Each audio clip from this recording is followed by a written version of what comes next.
Donc, salut tout le monde! Je vous fais des petites capsules vidéo pour résumer les points du guide d'études. Vu que le chapitre 3, c'est quand même un petit peu loin, je vais prendre le guide d'études et on va l'utiliser pour voir plus en profondeur exactement qu'est-ce que je veux dire par rapport au chapitre. Donc, j'ai pas, en ce moment, j'enregistre ça sur ma tablette, donc je vais pouvoir écrire des choses. Cependant, je sais, la qualité sonore, c'est pas la meilleure. Donc, je tiens premièrement à m'excuser, mais au moins ça va fonctionner. Donc, je veux qu'on commence. On va recommencer par le chapitre 3 dans cette capsule-là, puis on va faire le chapitre suivant dans la prochaine. Donc, on regarde. Premièrement, premier point du guide d'études, je te demande de déterminer si une mise en situation présente une transformation d'énergie ou un transfert d'énergie. Donc, ce qui est important, c'est de différencier le transfert de la transformation d'énergie. Okay?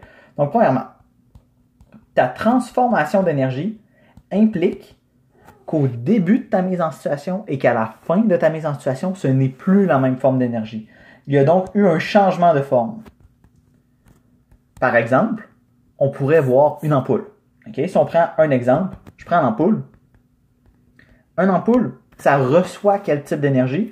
Bien, l'ampoule va recevoir de l'énergie qu'on va dire électrique. Donc, de l'énergie, on va juste écrire électrique. Donc, je reçois de l'énergie électrique. Et ensuite, l'ampoule transforme l'énergie électrique sous une autre forme. Elle la transforme sous une forme d'énergie rayonnante.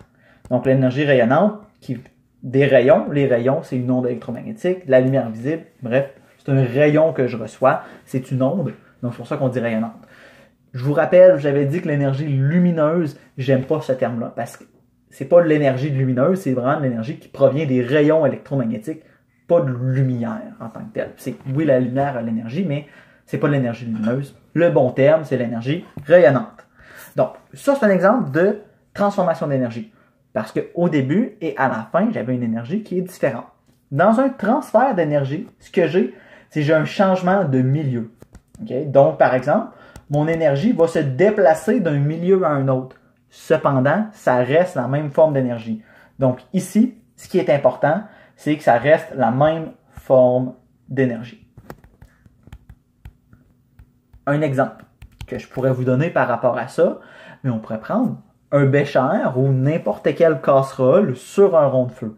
Quand tu as, exemple, ton bécher rempli d'eau, ton bécher, qu'est-ce qu'il fait? Si je le dépose sur une plaque chauffante, bien, l'énergie thermique de la plaque chauffante est transférée à l'eau. Donc, vous avez entendu comment je l'ai dit, l'énergie thermique est transférée. Donc, lorsqu'on vous demande de déterminer s'il s'agit d'un transfert ou d'une transformation, la première chose qui est importante, c'est de vous demander, est-ce que j'ai plusieurs formes d'énergie en jeu dans cette situation-là? Si tu as plusieurs formes d'énergie et que c'est ton objet, que je te décris dans ta mise en situation, par exemple l'ampoule, qui transforme l'énergie, dans ce cas-là, on a une situation où tu as une transformation d'énergie. Si tu as juste une forme d'énergie, et que celle-ci se transfère, donc c'est une forme d'énergie qui se déplace d'un milieu à l'autre. Par exemple, la lumière des étoiles qui arrive dans tes yeux, ben c'est la lumière qui prend dans tes yeux et c'est la lumière qui sort de l'étoile. Donc ça reste du début à la fin de l'énergie rayonnante. Donc, c'est un exemple. C'est ça. Sinon, l'énergie thermique, c'est un autre bon exemple là, de transfert. Donc, on a ça. Le deuxième point du guide d'études, on vous demande de repérer les formes d'énergie en jeu dans diverses mises en situation. En tant que tel, c'est ça qu'on a fait en même temps. Donc là, ce qu'on vient de faire, on a fait les deux premiers points. Les deux premiers points, je vous demande, si je te donne une mise en situation, de me dire, est-ce que tu as une situation où c'est un transfert ou une transformation? Et lorsque ça c'est déterminé, je vais te demander quelles sont les formes qui ont été mises en jeu dans cette mise en situation. Donc je te donne une mise en situation, tu me dis, c'est un transfert ou une transformation, et ensuite, tu me dis, quelles sont les formes d'énergie qui ont été mises en jeu dans le transfert ou dans la transformation.